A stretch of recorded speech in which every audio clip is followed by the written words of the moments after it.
আমাদের মনে হয় আমরা যা কিছু করি এগুলো করে লাভ কি, কি হবে, জীবন তো একটা, এই আছি এই নাই, এইসব কথা চিন্তা করে তুমি একা করো না। এই যে জীবন কয়দিনের, এই আছি এই নাই, কি হবে কি হবে, এইসব কথা যারা চিন্তা করে বা আগেও যারা চিন্তা করেছে, পৃথিবী আসলে এদেরকে মনে রাখেনি, কখনো রাখবেও না। কিন্তু যারা মানব কল্যাণের কথা চিন্তা করে গেছে, জীবন একটাই, কিছু করে যাই, মানুষ যেন মনে রাখে আমায়, এই কথা যারা চিন্তা করেছে তাকে সবাই মনে রেখেছে। তুমি খেয়াল করে দেখো তোমার দাদার বাবার নাম বা তোমার দাদার দাদার নাম তুমি জানো কিনা। হয়তো কারো কাছে মনে হয় হ্যাঁ স্যার আমি দাদার বাবা বা দাদার দাদার নাম জানি, আসলেই জানো? বলছে অনেকেই জানো না, হয়তো দু একজন জানতে পারো। কেন সবাই জানে না? কারণ উনি আসলে এমন কিছু করেই যান নাই যার জন্য তার নামটা আমরা মনে রাখবো, তাই না? হ্যাঁ, কিন্তু খেয়াল করে দেখো হাজী মোহাম্মদ শরীফুল্লাহ, তিতুমির, মাস্টারদা সূর্য সেন, বঙ্গবন্ধু শেখ মুজিবুর রহমান, ও এখন তো এই নাম বলা যাবে না, হোসেন শহীদ সরওয়ার্দী, শেরে বাংলা একে ফজলুল হক। আমি আসলে বাংলাদেশের যারা গুরুত্বপূর্ণ পার্সন, স্বাধীনতার আগে বা পরে যারা গুরুত্বপূর্ণ তাদের কথা বলছি।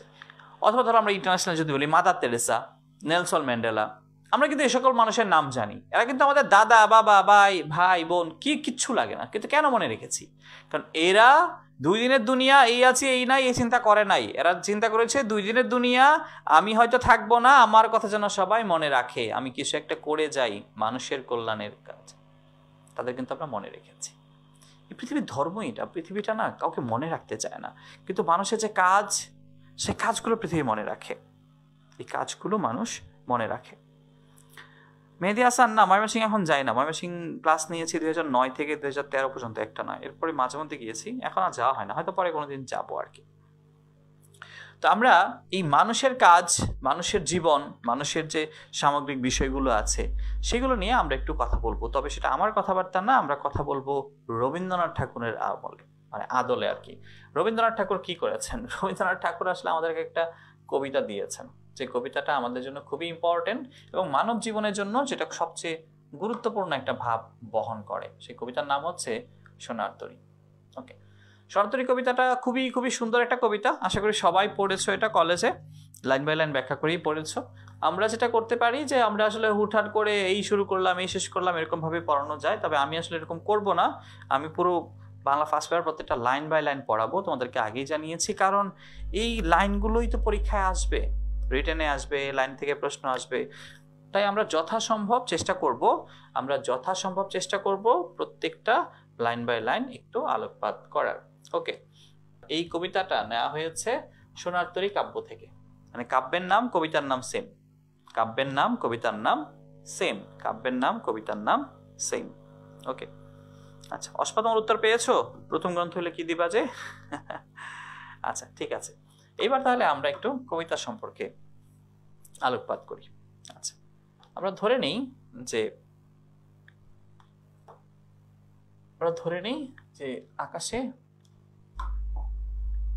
আকাশে প্রবল মেঘ, মেঘ, প্রচুর মেঘ, আকাশে খুবই মেঘ জমে আছে। ওকে, আকাশে খুবই মেঘ জমে আছে। ওকে, মেঘ কালো কালো রং।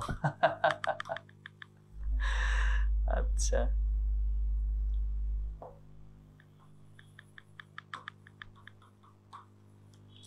আকাশে অনেক মেঘ, এত মেঘ আঁকার দরকার নেই, তোমরা বুঝতে পারবে, আমি বুঝতে পেরেছি, ঠিক আছে।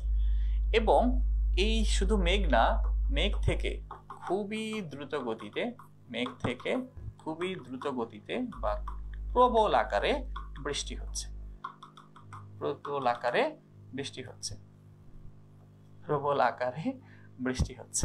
কলমে হচ্ছে আমার হাত দিয়ে দ্রুত হবে। ওকে, প্রবল আকারে বৃষ্টি হচ্ছে, ঠিক আছে।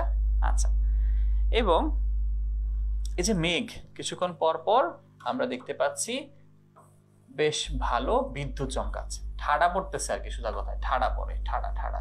ওকে, বিদ্যুৎ চমকাচ্ছে। তো এটা খুব ভয়ানক একটা ব্যাপার। আশা করি তোমরা বুঝতেই পারছো যে আমরা আসলে এটা কোন সময়কার কথা বলছি। আমরা বলছি বর্ষাকালের কথা,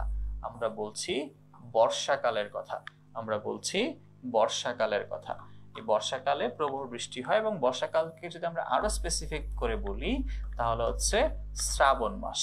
এবং আমরা যে সময়টার কথা বলছি এটা হচ্ছে বর্ষাকালের শ্রাবণ মাসের প্রভাত বেলার কথা। প্রভাত বেলা মানে হচ্ছে ভোরবেলা। আমরা ভোরবেলার কথা বলছি, আমরা ভোরবেলার কথা বলছি। এই ভোরবেলা আকাশে খুবই মেঘ, আমরা যদি ইয়ে করে বলি যে আকাশে হচ্ছে ঘন মেঘ, ঘন মেঘ এবং প্রচন্ড গর্জন করছে, মানে গর্জে উঠছে, ঠাডা পড়লে তো গর্জে উঠে, এবং এবং আমাদের বর্ষা, বর্ষা মানে হচ্ছে বৃষ্টি, বর্ষা বলতে আমরা এখানে বৃষ্টি বুঝবো, যে এখানে ঘন বর্ষা হচ্ছে, ঘন বর্ষা, বর্ষা বলতে আমরা এখানে বৃষ্টি বুঝবো। তো এই হচ্ছে প্রকৃতির অবস্থা, এই হচ্ছে প্রকৃতির অবস্থা। ঘন মেঘ, আকাশে মেঘ গর্জন করছে এবং ঘন বর্ষা, প্রচুর বৃষ্টি হচ্ছে। ঠিক ওই সময় যখন ঘন মেঘ ঘন বৃষ্টি হচ্ছে, ঠিক সেই সময় আমরা দেখতে পাচ্ছি যে একটা দ্বীপের মতো ধান ক্ষেত, দ্বীপের মতো মানে চারিদিকে পানি আর কি, চারিদিকে প্রবল পানি, প্রবল পানি, প্রবল পানি, প্রবল পানি, কারণ এটা আসলে একটা নদী, এটা একটা নদী। ওকে, আচ্ছা। এবং এই যে দ্বীপের মতো একটা ছোট ধান ক্ষেত, এখানে প্রচুর পরিমাণ ধান কাটা হয়ে গেছে, ধান কেটে এখানে রিজার্ভ করা হয়েছে। ওকে, এবং একজন অসহায় কৃষক, একজন অসহায় কৃষক এই ধান কেটে, ধান কেটে, আমি খুব দুঃখিত যে একটা মানুষের ছবি আঁকছি, আমি জানি এটা ঠিক না, তবু তোমাদের সহজে বোঝানোর জন্য আঁকছি আর কি। একজন অসহায় কৃষক এই ধান ক্ষেতের পাশে দাঁড়িয়ে আছে, কেন? তার এই ধানগুলো নষ্ট হয়ে যাবে এই টেনশনে। কেন নষ্ট হবে? প্রবল বৃষ্টি, এখানে যে স্রোতগুলো আমরা দেখতে পাচ্ছি, আমরা স্রোতের সম্পর্কে যদি একটু ডেঞ্জারাস ভাবে বলি, এই স্রোতগুলো হচ্ছে প্রবল ঢেউ এসে এখানে আঘাত করছে, প্রবল ঢেউ এসে এখানে আঘাত করছে, প্রবল ঢেউ এসে এখানে আঘাত করছে, প্রবল ঢেউ এসে এখানে আঘাত করছে, প্রবল ঢেউ এসে এখানে আঘাত করছে, এবং আঘাত করার ফলে আস্তে আস্তে ধান ক্ষেতটা ভেঙে যাচ্ছে, আস্তে আস্তে ধান ক্ষেতটা ভেঙে যাচ্ছে। আর যেহেতু প্রবল স্রোত, এই প্রবল স্রোতগুলো আস্তে আস্তে ধান ক্ষেতকে ভেঙে ফেলছে, আস্তে আস্তে ধান ক্ষেতকে ভেঙে ফেলছে, তিনি টেনশন করছেন তিনি ধানগুলোকে কিভাবে বাঁচাবেন। ওকে, তাহলে আমাদের এই কৃষক যে হচ্ছে এখন আছে ধান খেতে, যে এখন আছে ধান খেতে, এবং যার সোনার ধান উৎপন্ন হয়ে গেছে, তো এই সোনার ধানগুলো বাঁচানোর জন্য তিনি এখন টেনশন করছেন, কি করবেন কিছুই বুঝতে পারছেন না, কি করবেন কিছুই বুঝতে পারছেন না। হঠাৎ করে তিনি যেখানে আছেন তার অপোজিটে, আমরা ধরি ধরনের নদী, নদীর এই পারে তিনি দেখতে পেলেন একটা গ্রাম, যে গ্রামে বাড়ি আছে, গাছ আছে, এবং গাছের সংখ্যা প্রচুর, এত প্রচুর, এত প্রচুর যে অনেক গাছ থাকা সত্ত্বে, বা অনেকগুলো গাছ আছে বলে, অনেকগুলো গাছ আছে বলে, অনেকগুলো গাছ আছে বলে সে হচ্ছে ঠিকঠাক মতো, অনেকগুলো গাছ আছে বলে সে হচ্ছে ঠিকঠাক মতো গ্রামটা দেখতে পাচ্ছে না। কেন দেখতে পাচ্ছে না? দেখতে না পাওয়ার কারণ হচ্ছে এইখানে প্রচুর পরিমাণ গাছ আছে। তাহলে এই যে সে পরপারে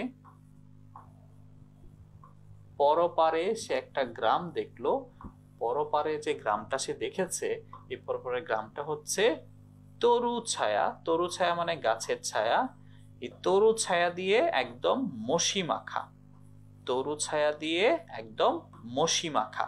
এই মশি মানে কি? মশি মানে হচ্ছে দোয়াতের কালি, মানে সে দূর থেকে দেখছে, তো দূর থেকে দেখছে বলে তার কাছে মনে হচ্ছে পুরো গ্রামটা যেন কালি মাখা, এবং কোনো কিছু নড়ছে না, গ্রামটা নড়ছে না, স্থির হয়ে আছে। তার কাছে মনে হয় এই পরপারে দেখা গ্রাম এটা একটা আঁকা ছবি, গ্রামটা যেন একটা আঁকা ছবির মতো, আঁকা ছবির মতো একটা গ্রাম পরপারে দেখেছে, যে গ্রামটা তরু ছায়া মশি মাখা, মানে গাছের ছায়া দিয়ে পুরো গ্রামটা অন্ধকার হয়ে আছে, গাছের ছায়া দিয়ে পুরো গ্রামটা অন্ধকার হয়ে আছে।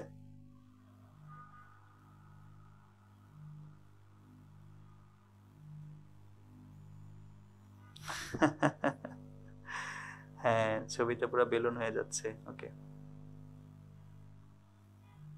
ঠিক আছে। ছবিটা আসলে এমনি আঁকছি যাতে করে তোমরা মানে আরেকটু সহজে বুঝতে পারো, এই জন্য আর কি। আমি আসলে যখন অফলাইনে পড়াই, ছবি এঁকেই পড়াই আর কি, জন্য তোমাদের ছবি আঁকছি, সবসময় ছবি আঁকবো না, তো একটু এঁকে দিচ্ছি। আচ্ছা, আমরা ফিরে যাই আবার কৃষকের কাছে। কৃষক তো এখন টেনশনে আছে, কি করে ধান বাঁচাবে। হঠাৎ করে সে খেয়াল করলো যে একটা নৌকা আসছে, বড় একটা নৌকা, যে বড় নৌকাটা হচ্ছে পালতোলা, ভরা পালতোলা একটা নৌকা। এবং এই নৌকায় যে মাঝিটা আছে খুবই হাস্যোজ্জ্বল এবং গান গাইতে গাইতে সে যাচ্ছে। ভরা পালে আসা এই নৌকা গান গাইতে সামনে এগিয়ে যাচ্ছে। ভরা পালে আসা নৌকা, এটা হচ্ছে ভরা পাল, মানে পালতোলা নৌকা আর কি। ভরা পালে আমাদের এই মাঝি গান গাইতে আমাদের এই মাঝি সামনে এগিয়ে যাচ্ছে। কি নিয়ে আসছে? এই সোনার তরীটা সে নিয়ে আসছে। তো সোনার তরীতে আসা এই মাঝি সে গান গাইতে আনন্দে চলে যাচ্ছে, অপর দিকে আমাদের কৃষক কষ্ট পাচ্ছে। তো সে যখন হঠাৎ করে মাঝিকে দেখলো, সে তো খুব খুশি হয়ে গেল। এই মাঝিকে দেখে তার মনে হচ্ছে মাঝিকে চেনে, তার কাছে মনে হচ্ছে সে মাঝিকে চেনে, কিন্তু মাঝি তার দিকে তাকাচ্ছেই না। মাঝি একদম নির্লিপ্ত মানে হচ্ছে একদম নিস্তব্ধ, সে কোনো দিকে তাকায়ও না, কিছু না, মনের সঙ্গে গান গাচ্ছে আর নৌকা যাচ্ছে। তাকে তো নৌকা চালাইতে হচ্ছে না, কারণ পালের মাধ্যমে নৌকা এমনি সামনে এগিয়ে যাচ্ছে। সে শুধু হাল ধরে বসে আছে আর মনের সঙ্গে গান গাচ্ছে, তাকাচ্ছেও না। তখন এই কৃষক তাকে রিকোয়েস্ট করলো, ওগো তুমি কোথা যাও, কোন বিদেশে? যে কৃষককে সে রিকোয়েস্ট করছে যে প্লিজ তুমি কই যাচ্ছ, তুমি একবার হলে আমার কাছাকাছি আসো, এসে আমার এই ধানগুলো তুমি নিয়ে যাও,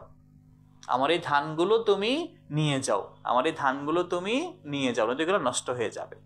মাঝি তাও তার দিকে তাকায় না, তার কাছাকাছি এসে নৌকা থামিয়েছে। কৃষক তখন নিজে তার সমস্ত ধান আস্তে আস্তে তুলে দিল নৌকায়। কৃষক তার নিজের ধান নৌকায় উঠিয়ে দিল। তো কৃষক যখন তার ধান নৌকায় উঠিয়ে দিয়েছে, সে খেয়াল করলো নৌকাতে আর কোনো জায়গা নাই। সে একসময় রিকোয়েস্ট করলো যে আমাকে তোমার নৌকায় তুলে নাও। পরে সে নিজেই খেয়াল করলো যে না, নৌকাতে আসলে আর জায়গা নেই। এখন তাহলে কি করবে? কিছু ধান সে ফেলে দিয়ে উঠবে না। ধান যেহেতু সে নিজে উৎপাদন করেছে, অনেক কষ্ট করে উৎপাদন করেছে, তার নিজের উৎপন্ন করা এই ধানগুলো হচ্ছে তার সন্তানের মতো, সে চাইলেও তার সন্তানকে ফেলে দিতে পারে না। এজন্য সে বলেছে ঠিক আছে, এগুলো নিয়ে যাও, যাকে ইচ্ছা তাকে দিয়ে দিও। এবং সে তখন পড়ে রইল এই দ্বীপের মতো ধান খেতে। কিন্তু ওই যে স্রোতগুলো হচ্ছে খুরের মতো ধারালো, বর্ষার মতো স্পিডি। এই খুরের মতো ধারালো এবং বর্ষার মতো গতিসম্পন্ন এই স্রোত আস্তে আস্তে ধান ক্ষেতটা ভেঙে ফেলছে। এবং শূন্য নদীর তীরে সে যেহেতু পড়ে আছে, তার মানে স্রোতগুলো আস্তে আস্তে ধান ক্ষেতটাকে ভেঙে ফেলবে এবং এক সময় কৃষক মারা যাবে। সে এখন নিশ্চিত মৃত্যুর জন্য অপেক্ষা করছে। তাহলে এই মহাকাল বা এই সোনার তরী কাকে বাঁচাতে পেরেছে? ধানগুলা বাঁচাতে পেরেছে। কাকে বাঁচাতে পারেনি? কৃষককে। ওকে, আচ্ছা, এই কবিতা আসলে কি বোঝানো হচ্ছে? আমরা রূপক কবিতা নামে একটা কনসেপ্ট পড়বো। রূপক মানে কি? রূপক মানে হচ্ছে বলবে একটা, বোঝাবে আরেকটা। বলবে এক, বুঝাবে আরেক। ওকে, একটা বলবে, বুঝাবে আরেকটা। যেমন খেয়াল করো, আমরা তো কবিতায় যা আছে তা এখানে দেখিয়ে দিয়েছি তোমাকে। কবিতা তো পড়বই, আমরা দেখবো কবিতায় যা আছে সব পড়িয়ে ফেলেছি। এই যে বর্ষাকাল, শ্রাবণ মাস, এটা হচ্ছে আমাদের জাতীয় জীবনের দুর্যোগ, আমাদের প্রাকৃতিক দুর্যোগ বলো, সামাজিক দুর্যোগ বলো, সব দিক থেকে দুর্যোগ। এই যে আমরা কৃষকের কথা বললাম, এই কৃষক মানে হচ্ছে কবি নিজে, বা আমরা প্রত্যেকটা মানুষ। কৃষক যেরকম ধান খেতে সবকিছু উৎপাদন করে, ধান খেতেই তার কর্মকাণ্ড। এই ধান ক্ষেত হচ্ছে আমাদের জীবন। কৃষক ধান খেতে কি উৎপাদন করেছে? ধান। আমরা আমাদের জীবনে কি উৎপন্ন করি? সৃষ্টিকর্ম। সৃষ্টিকর্ম। ওকে, আচ্ছা, এই যে স্রোত, স্রোত কি করছে? ধানকে শেষ করে দিচ্ছে। এই স্রোত হচ্ছে সময়। মনে করে দেখো, যত সময় যায় আমাদের জীবন বাড়ে না কমে? কমে। এই সোনার তরী বা মাঝি, এটা হচ্ছে মহাকাল। এই মহাকাল কাকে গ্রহণ করবে? ব্যক্তিকে না কর্মকে? কর্মকে। ওকে, তাহলে সোনার তরী হচ্ছে একটা রূপক কবিতা। সোনার তরী হচ্ছে একটা রূপক কবিতা। কেন রূপক কবিতা? কারণ এটা বলবে একটা, বুঝাবে আরেকটা। বলছে সে কৃষকের কথা, বলছে সে ধানের কথা, বলছে সে স্রোতের কথা, বলছে সে তার নিজের নিঃসঙ্গতার কথা, মৃত্যুর অপেক্ষার কথা। কিন্তু এটা দিয়ে আসলে আমাদের প্রত্যেকটা মানুষের যে জীবন দর্শন, সেই প্রত্যেকটা মানুষের জীবন দর্শন তিনি সুন্দর করে ফুটিয়ে তুলেছেন। প্রত্যেকটা মানুষের জীবন দর্শন সুন্দর করে ফুটিয়ে তুলেছেন, যেখানে আমরা দেখতে পাই যে মহাকাল বা এই পৃথিবী, যার কাছে ব্যক্তি বড় না, কে বড়? কর্মটা বড়। ওকে, তবে ব্যাপারটা এরকম না যে একদম কর্মের ইয়ে নেই, আছে। যারা মানুষের জন্য কাজ করে, দেশের জন্য কাজ করে, মানবতার জন্য কাজ করে, তাদেরকে কিন্তু পৃথিবী ঠিকই মনে রাখে। ওকে, ঠিক আছে।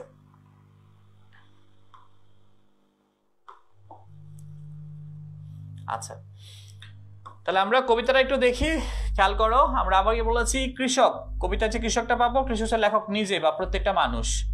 আর মাঝি, এই মাঝি হচ্ছে মহাকালের প্রতীক।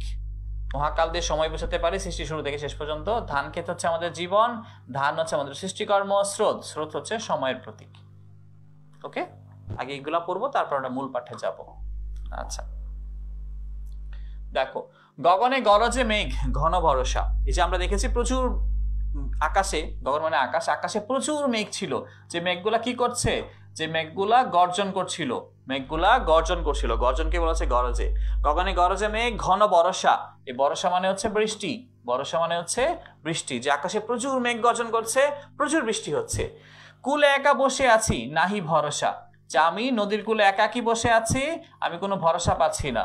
নদী কূলে কেন? কারণ নদীর পাশেই তো তার ধান ক্ষেত, এই জন্যে। আচ্ছা, রাশি রাশি ভাড়া ভাড়া। এই রাশি রাশি শব্দটা হচ্ছে নির্ধারক বিশেষণ হিসেবে ব্যবহৃত হয় কোনো কিছুর পরিমাণ বোঝাতে। যেমন রাশি রাশি ধন, রাশি রাশি টাকা, কারি কারি টাকা, এগুলো হচ্ছে নির্ধারক বিশেষণ। বিশেষণ আমরা পড়বো যেগুলো পরিমাপ অর্থে বসে।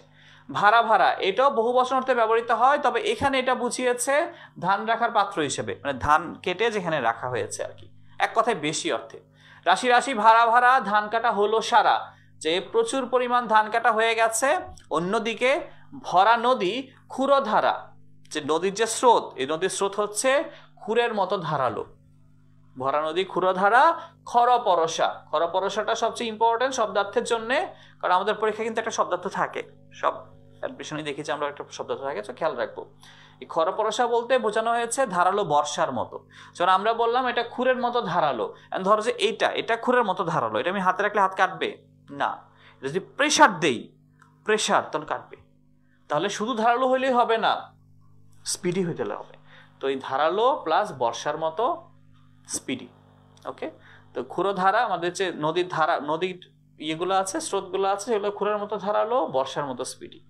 কাটিতে কাটিতে ধান এলো বর্ষা, এটা দিয়ে বোঝানো হচ্ছে নিরন্তরতা।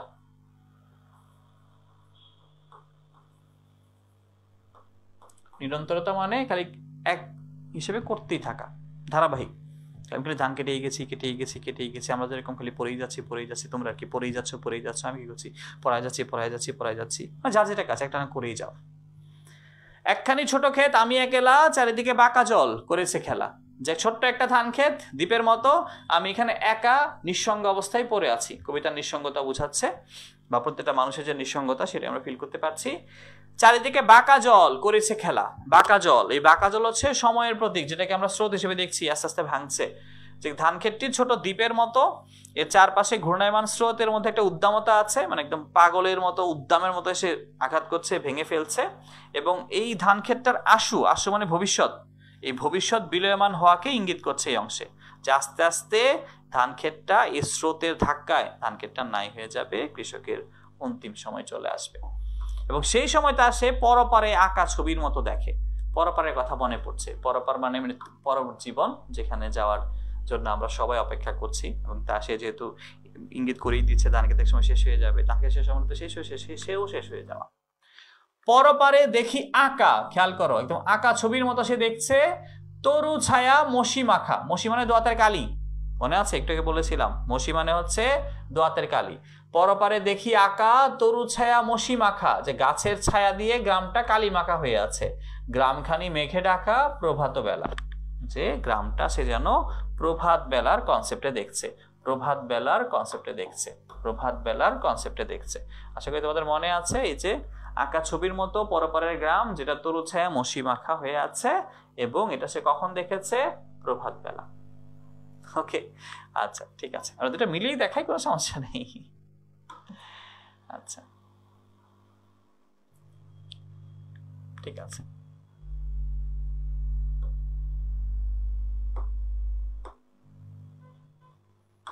ওকে, এপারেতে ছোট ক্ষেত, মানে সে তো পরপারে এটা দেখেছে আঁকা ছবির মতো, আঁকা ছবির মতো গ্রাম দেখেছে, আঁকা ছবির মতন গ্রাম। এপারেতে, এপারে আর ছোট একটা ক্ষেত, আমি একেলা চারিদিকে বাঁকা জল করেছে খেলা। এই যে দেখো এই যে চিহ্নটা আছে না, দুই দাঁড়ি, দুই দাঁড়ি মানে এটা দুইবার বলা আর কি। আচ্ছা, হঠাৎ সে দেখলো সোনার তরী আসছে। এই যে এটা হচ্ছে পাল, পাল তোলা নৌকা। ওকে, এই পাল থাকলে, পালে যেটা হয় বাতাস লাগে, নৌকা চলতে থাকে, কষ্ট করে চালাইতে হয় না। গান গেয়ে দরিবে কে আসে পারে, দেখে যেন মনে হয় চিনি হারে। যে হঠাৎ করে গান গাইতে গাইতে, খেয়াল করো, গান গাইতে গাইতে একটা নৌকা নিয়ে আসছে, এবং তাকে দেখে মনে হচ্ছে আমি তাকে চিনি। এটা কেন হচ্ছে খেয়াল করো, আমরা বলেছি এটা হচ্ছে মহাকালের প্রতীক। মাঝি এবং নৌকা হচ্ছে মহাকালের প্রতীক। আমরা কিন্তু মহাকালকে চিনি, আমরা জানি আমাদের প্রকৃতি, আমরা জানি আমাদের সময়, আমরা জানি আমাদের পারিপার্শ্বিক অবস্থা, সবাইকে আমরা চিনি, সবকিছু হচ্ছে মহাকাল। মহাকালকে আমরা চিনি, কখন সকাল হয়, কখন ভোর হয়, কে কোন দিকে যাবে, বাতাস কোন দিকে আসছে, এখানে কি আছে, ওখানে কি আছে, সবই জানি, সবই মহাকাল, সবাই আমরা চিনি। কিন্তু মহাকাল কিন্তু আমাকে চেনে না। আমি আজকে বলে যাই, এই পৃথিবী আমার জন্য কিছু করবে না, আমার জন্য কোনো স্থানও খালি থাকবে না, কোনো না কোনো ভরাট হয়ে যাবে। তো এই মাঝি বা এই নৌকা, এটা যেহেতু মহাকালের প্রতীক, এই জন্য তাকে দেখে কৃষকের মনে হচ্ছে আমি তাকে চিনি। কৃষক তো সাধারণ মানুষের প্রতীক, কবির প্রতীক, কিন্তু সে তো আমাকে চেনে না। ভরা পালে চলে যায়, ভরা পালে চলে যায়, কোনো দিকে নাহি চায়।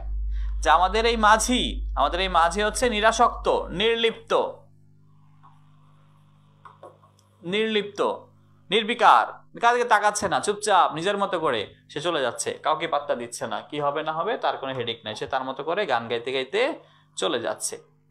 ঢেউগুলো নিরুপায় ভাঙে দুধারে, দেখে যেন মনে হয় চিনি উহারে। যে সে যখন যাচ্ছে নৌকা নিয়ে, নৌকা তখন আশেপাশে, নৌকা যখন সামনে যাচ্ছে তখন দুই পাশে ঢেউ হচ্ছে, ঢেউগুলো দুইটা পারে ভেঙে যাচ্ছে, দেখে যেন মনে হয় চিনি উহারে। তখন সে তাকে সম্বোধন করে, সম্বোধন মানে ডাকা, সম্বোধন মানে হচ্ছে ডাকা। সে তখন মাঝিকে সম্বোধন করে, সম্বোধন করে ডাকে। কি সম্বোধন করে? সে সম্বোধন করে ওগো বলে। ওগো শুনে আবার বলে না যে স্যার এটা কেমন কথা, ওগো তো শুনতে ভালো লাগবে না, ওগো তো বউকে বলে না। সবসময় ওগো বউকে বলতে হবে এমন না, কাউকে কাউকে ডাকার শব্দেও ওগো হয়, কাউকে ডাকার শব্দেও ওগো হয়। তো সে হচ্ছে ওগো বলে ডাক দিয়েছে। ওগো তুমি কোথা যাও কোন বিদেশে, বারেক ভিড়াও তরি কুলেতে এসে। এই বিদেশ বলতে আসলে নতুন কোনো জগৎ, নতুন কোনো কিছু, নতুন কোনো উদ্দীপনায় বিদেশটাই ইন্ডিকেট করা হয়েছে। চিরায়ত শিল্প লোকের প্রতীক, বা চিরায়ত যে আমাদের শিল্প সাহিত্য, কবির ক্ষেত্রে শিল্প সাহিত্য, আমাদের ক্ষেত্রে পুরা পৃথিবী আর কি। বারেক ভিড়াও তরি, বারেক মানে বারেক মিয়া না, বারেক মানে হচ্ছে বার এক, মানে একবার, বার এক মানে একবার। বারেক ভিড়াও তরি কুলেতে এসে, কথা শেষ হয়নি এখন, সে আরেকবার বলছে, যেও যেথা যেতে চাও, যারে খুশি তারে দাও। যে তুমি যেখানে ইচ্ছা যেও, যাকে ইচ্ছা তাকে দিয়ে দিও, শুধু তুমি নিয়ে যাও খনি খেসে আমারই সোনার ধান কুলেতে এসে।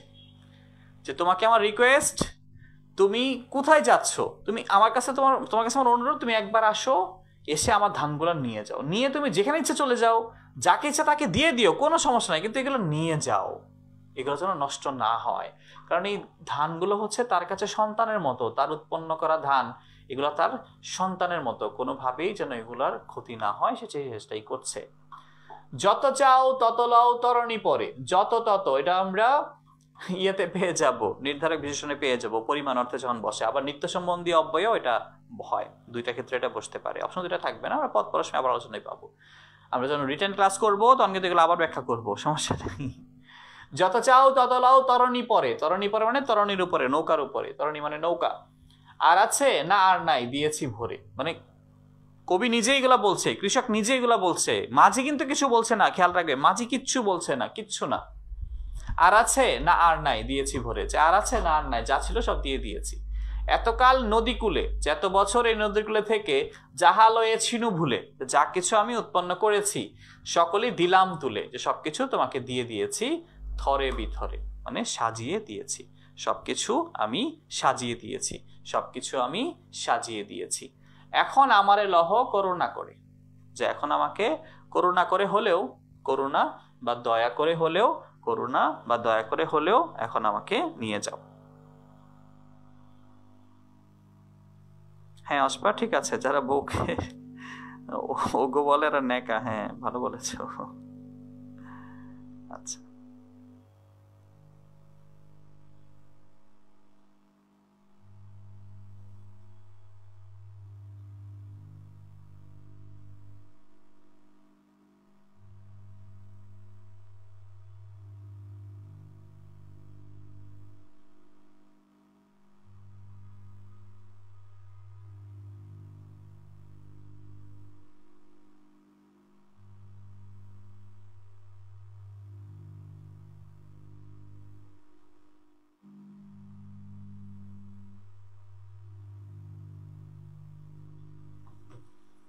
ওকে, তো যখন সে বলেছে এখন করুণা করে হলে আমাকে নাও, তখন তার কাছে আবার মনে হয়েছে খুব বিখ্যাত লাইন, যেটা তুমি সারাটা জীবন বিভিন্ন সময় পাবে, খেয়াল রাখবে দুইটা লাইন। ঠাই নাই ছোট সে তরি, আমারই সোনার ধানে গিয়াছে ভরে। যে ছোট একটা নৌকা, সেখানে কোনো কিছু উঠানোর মতো কোনো জায়গা নাই, কোনো ঠাই নাই, ঠাই মানে স্থান। আমার সোনার ধান দিয়ে বা আমার নিজের সৃষ্টিকর্ম দিয়েই পুরা নৌকাটা পরিপূর্ণ হয়ে গেছে, পুরা নৌকাটা পরিপূর্ণ হয়ে গেছে, পুরা নৌকাটাই পরিপূর্ণ হয়ে গেছে। শ্রাবণ গগন ঘিরে, শ্রাবণ গগন মানে শ্রাবণ মাসের আকাশ, যেটা আমরা দেখেছিলাম মনে আছে, ওই যে